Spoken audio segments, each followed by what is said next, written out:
marami, hindi naman mga eksperto, pero na-observe lang dun sa mga close na laban nung women boxers natin, na parang pag close engagements, pagkatapos ng close engagements, parang yung sa atin lagi naggagano ng headgear, samantalang yung kalaban lagi parang kami, hindi naman kami expert again, pero parang tingin namin, baka mas nakakasway dun sa mga judges.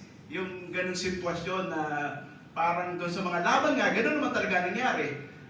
Doon natalo si Nesty, although parang kami rin, tingin namin, clearer yung punches niya, pero pagkatapos nga ng bakbakan na gano'n, yung sa atin laging, maski si Aya, yung pansin namin hindi kami eksperto. So, pwede o malamang mali kami. Hingin lang namin yung sagot nyo ron.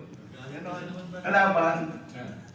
Actually, I'm sure meron din silang insights, no? But I just want to share, after nung natalo si Carlo, I had a long discussion with the head of the boxing technical operations. Kasi, alam ko, walang bout review, walang protest, but kumbaga, gusto ko lang ma-express yung nararamdaman natin. And so, isa dun sa mga na-mention ko was, diba, yun nga, kasi yung Australian, ganun basically. Kahit siya yung tinamaan, siya yung tumataas yung kamay. Diba? Pero ang issue ko dun is yung referees and judges. Diba? Kasi, kahit na magtaas ka na magtaas ang kamay dyan, pati pa ay taas mo, diba? Dapat hindi ka nadadala kasi ikaw yung pinakamaganda yung angle dun sa laban Diba? So you should look at the punches, diba? Yung attacks at yung defense, di ba yun yung titignan mo pa rin So, kumbaga sila talaga yung babalikan Yung referees, actually may mga tournaments prior na pag may nagtataas ng kamay, binabawalan nila Kasi nga, una, parang hindi okay yan kasi you're trying to fool us di ba? You're trying to fool us na your landing punches, hindi mo naman kailangan gawin yun kasi, di ba? Meron naman kami sariling mata di ba? But, so pinring up ko yun na hindi naman kinokosyon yung Australia na nagtataas ng kamay. Di ba? Yung Polish rin, maganda rin yung forma, di ba? So sabi ko, baka kailangan natin ng konting showboating rin. Pero hindi, that's not boxing kasi, di ba? So, parang you have to go back dun sa ultimate objective ng boxing, which is the overarching goal is to hit and not get hit, di ba? Or to minimize getting hit, no? So, yung mga extras dapat at the Olympic level, I think referees and judges should do better then when it comes to really evaluating the bout. Sino ba talaga nananalo? So kung mag-showboating ka, baka dapat i-penalize mo pa kasi kumbaga gusto ko sabihin sa judges, parang niloloko kayo Di ba? Na siya yung tinamaan, siya yung tataas yung kamay. Bakit papabor ka pa rin sa kanila? Unless talaga nakita mo na siya yung tumatama. So, ibang usapan naman yun. And that's something na siguro we have to look at closely. Baka kailangan natin balikan ulit yung mga video saan ba tayo natalo. Siyempre, emotional tayo, may bias tayo, for sure. But kay Nesty, gusto ko makita, kasi first round, for example, maganda yung pinarform niya kasi long range Long range pati Long range, walang baway talaga yung Polish Pero second round, nag-adjust rin yung Polish Medyo dinikit din yung range Nag-mid-range siya, doon siya ngayon nakakatama. Tapos mas nahahawakan na si Nesty. So yun yung mga bagay na we really have to look at Kung meron bang nagbago on our end, nag-adjust yung kalaban, then should we have done things differently, diba? Ganun pa rin yung gustong level ng evaluation na dapat gawin namin. No? But yun, parang tinignan ko rin yung videos, mas clear talaga yung matama, but there are also other things na nag-factor in din. But I don't know if it's that, siguro they have better opinions on. Yung about po sa headgear, minsan po talaga inaayos namin kasi hindi po minsan maiwasan na magulo po. Lalo na pag nagkakadikitan, so minsan natatakpan yung mata kaya inaayos po namin. Yung about po dun, hindi naman po yun siya dahilan ng pagkatalo. Dahil kagaya din po nung qualifying ko, like nung bumagsak ako, binilangan ako ng referee. Yung ano po doon is yung judges. So, nung bumagsak po ako, hindi ko din po inisip na matatalo po agad ako. Lalo nung sumigaw sila coach na Hindi, baliwala yan kasi nga, sinabi din, before po talaga sa competition, sinasabihan na rin po kami nung mga referee and judge po namin sa Pilipinas na minsan sa taas ng ring, hindi control ng referee yung nangyayari dyan. So, hayaan nyo yung judges, yung nakakita sa baba, yun po talaga yung magdi-decide po. So, yung i-clear ko po yung headgear po namin is, hindi po yung dahilan kung bakit po kami natatalo. Minsan, hindi lang po talaga may iwasan lalo na pag tumatakip sa mata. So, inaayos po namin. Ayun po. Sa akin siguro, iba nakikita na namin, iba nakikita ng judge. May kanya-kanya tayong may kanya-kanya tayong kung doon siya sa baba, doon tayo sa kami sa rin. So yung kung iba siguro nakikita sa nakikita namin, kaya gano'n siguro yung nila, ang judging nila. But sa amin, panalo. Si kanila talo. Gano'n na yun.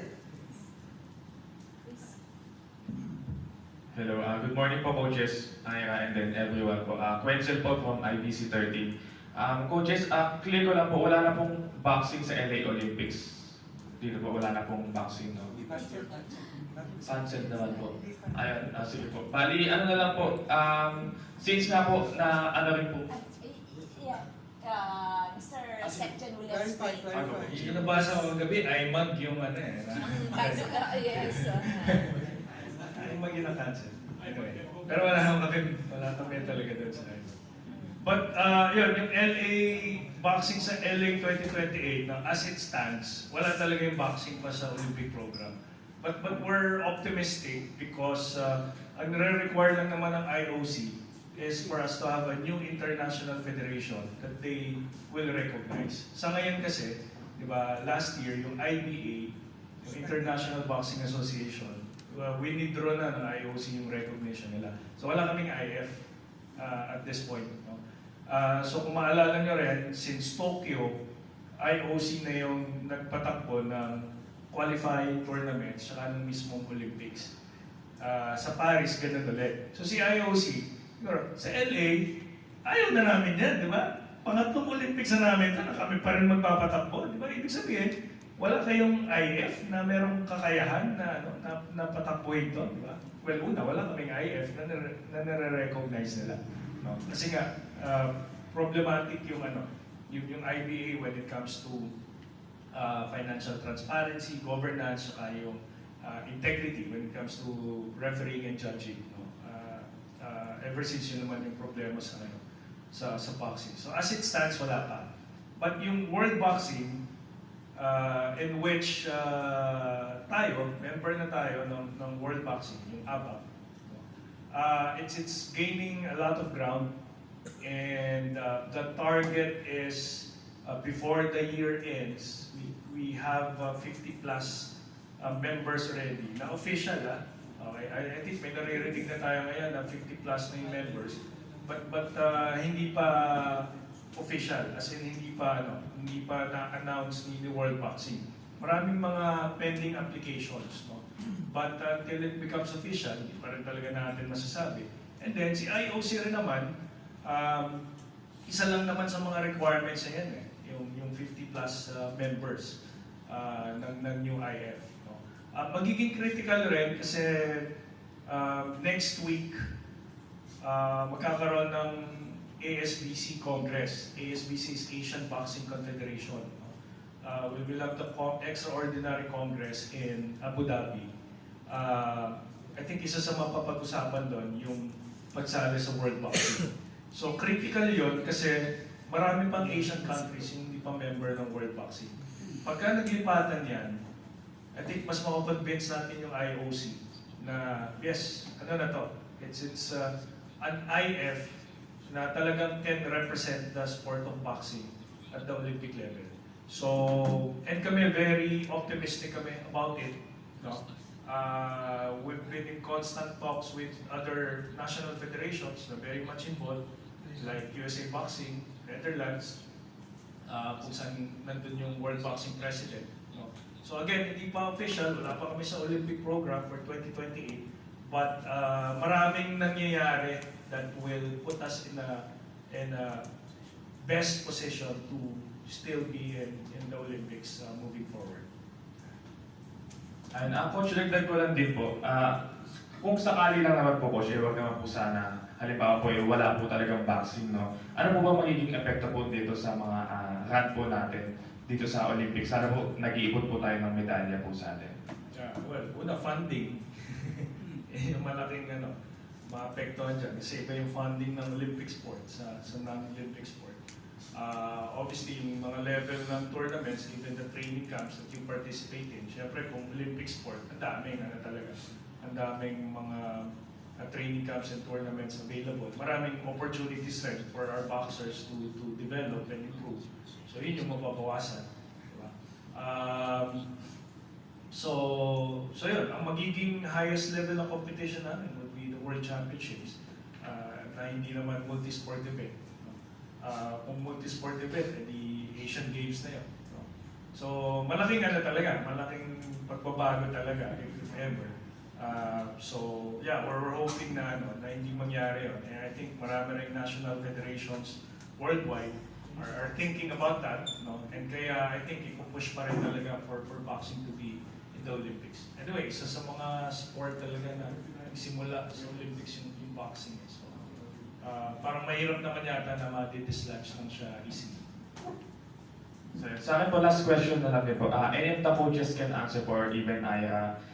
Since nga po nabanggit din po kanina na yung boxing nga po yung isa sa mga nag-excel sa ating mga Pilipino pagdating po sa